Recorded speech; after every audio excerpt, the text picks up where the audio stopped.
халықтың өзіндік салт санасы, елдік рухы, алдымен оның тілінде таңбаланады. Тілдің мемлекеттік мәртебесін нығайтудың қазіргі таңдағы басты мүмкіндігі оның танымдық қызметін ашу, сол арқылы ұлттық құндылықтарды көрсету.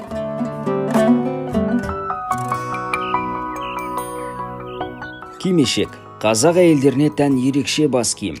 Ақ матадан тігіліп, жиегін сан алуан әшекеймен безендірілген бас киімнің бір түрі. Кимешек әйелдің бет әлпеті түсі ғана ойық түрінде ашық етіп жасалса, қалған бөліктері дененің кеуде, иық, омырау тұстарын толық және мол жауып тұрады. Сәукелек қазақ ұлттық киімдерінің ішіндегі ең қымбат және сәнді бұйым. Шошақ биік төбелі ұзатылған қыз киетін ғұрыптық бас киім. 19 ғасырда қымбат сәукелелердің бағасы таңдаулы 100 аттың құнына дейін жеткен. Олардың металдан жасалған торлы тәжісінің маржан жіптерінен маңдайына дейін салпыншақтары және иек асты әшекейлері болған. Сәукеленің қаңқасы матамен қапталған және оған әртүрлі конфигурациялы металдан жасалған және олардың арасына қымбат және жартылай қымбат тастар қойылған. Бөрік қалқаны үлбірмен көмкерілген бас киім. Қыздар киген бөрік пішіміне қарай ерлер бөркіне ұқсас болған.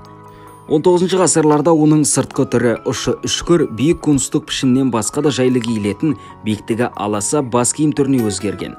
20 ғасырдан бастап оның жаңа бөлек тігілген қалғанынан және тегіс немесе дөңес 4 үшбұрыштан тұратын түрі пайда болған. Мұрақ лауазымды адамдар, хандар, төрелер, билер киетін екі жағы қошқар мүйізденіп келген салтанатқа арналған қалпақ түрі. Мұраққа қарап халық мансапты адамдар деп бөледі.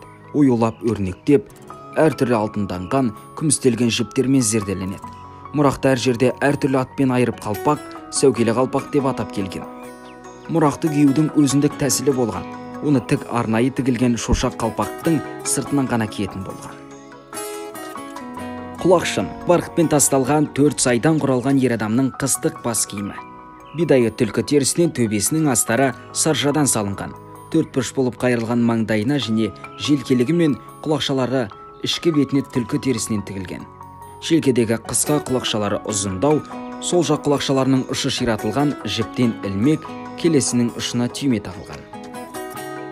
Малақай маңдайша екі құлақшын жақтау мен төбесі және артқы бөліктен тұрады. Малақай аң терілері мен ел тері арасынан жүн, мақта салып сырып тігілген ерлер, соң кездері әйелдер де киіп жүрген жылы бас киім. Тымақ тысты, тыссыз бітеу деп бөледі. Тысты малақайлар қымбат бұл немесе бұлғармен тыстаса, бітеу тымақтардың тысы тұтастай аң терілерінен жасалынады.